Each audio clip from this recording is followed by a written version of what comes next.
a lot of wind, but it is warm wind, and I do not like warm wind. It makes me feel weird.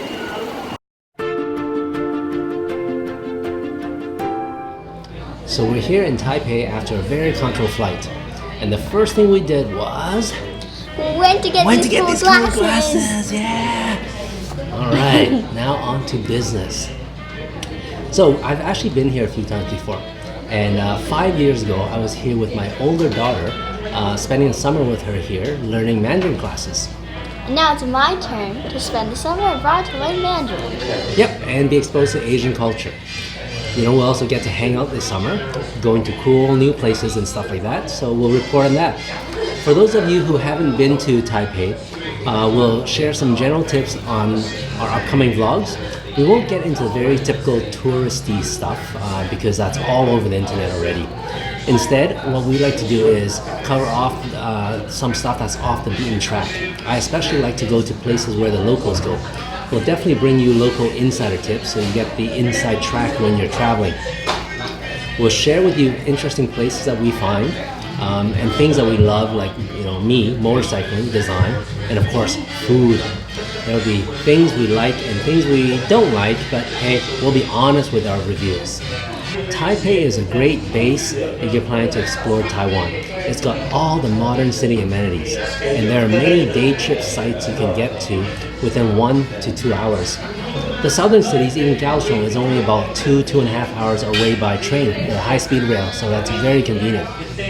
So here's a list of what we feel are positives and negatives of Taipei, so that you guys know what to expect in general. Positive number 1, living expenses are relatively cheap, especially compared to North America. Taipei is the most expensive in Taiwan, but still about half the cost of Vancouver.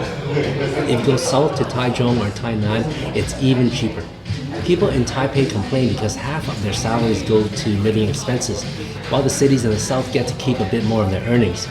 I guess that's the same for places like Vancouver and the Bay Area in California.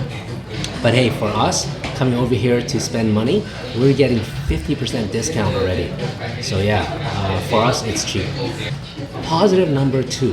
If you're interested in learning Chinese, then this positive is for you, because there are so many language school choices for foreigners to choose from here. In fact, Taiwan is a top choice destination for many people during their summer and winter breaks for learning Mandarin. What we'll do is we'll cover that in a separate upcoming vlog. Positive number 3. In general, people are friendly and honest. I've left my GoPro sitting on the scooter that I rented and parked like in a busy night market, no problems. It was mounted to my mirror. I came back, it was still mounted to the mirror. Unbelievable. I've seen other people leave things, including their keys and their scooter. You can ask for direction or help for literally anyone, and they're always very willing to help.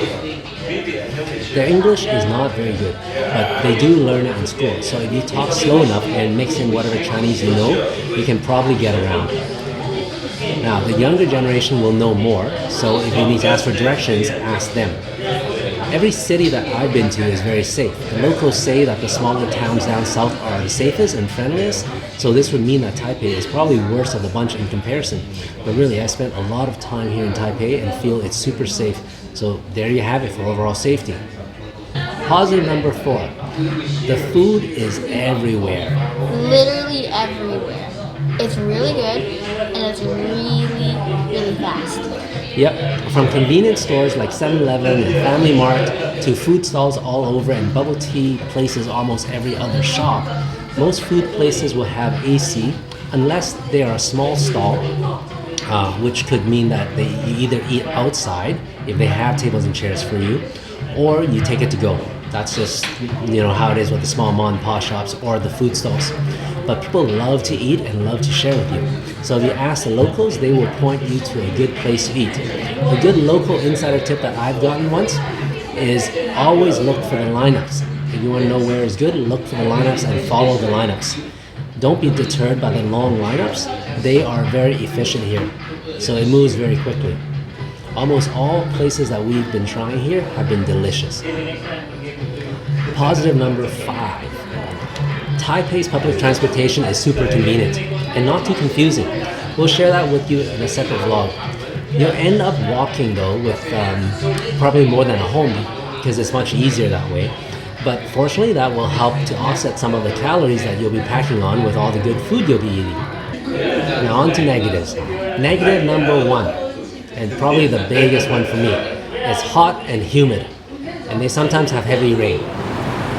This goes to show you how much sweat is it just from walking for 10 minutes on the streets of Taiwan. The humidity is something I've never been able to get used to. If you're coming in the summer, just expect it to be hot and uncomfortable when you're outside. That's just the way of life here. Every day I'm out, I wish I could go back home and take a nice shower and just sit by the AC and never come out again. But life is everywhere here, so you can't just hide in the room. Yeah, so to avoid that, come during the winter season. That'll be the most bearable. The rain season is from October to about July, but really the heaviest part is May to July. The rain actually doesn't bug me as much because it usually happens midday and ends in the evening. It's not long rain like Vancouver. It's short spurts. So the best time to visit though is September to November if you want to avoid it completely. It's cooler and less rain. Negative number two, Taipei has a lot of people, especially when you go out at night. So if you're one of those who are claustrophobic or don't like crowds, that's just something that Taipei is, so you better know about it. But be ready to be jammed. Negative number three really is a bunch of small, nitpicky little stuff. So, one, there's not many garbage cans around the streets. The government is trying to promote less waste, so they're making it less convenient for people to throw garbage. So it's something you just have to expect. You might have to carry your garbage for a while, maybe to the next MRT stop, and then throw it there. And then another thing are napkins. For some reason, napkins are not plentiful out here. In the big restaurants, you'll get that, but in the smaller restaurants and the stalls and stuff like that, there's no napkins. Bring your own.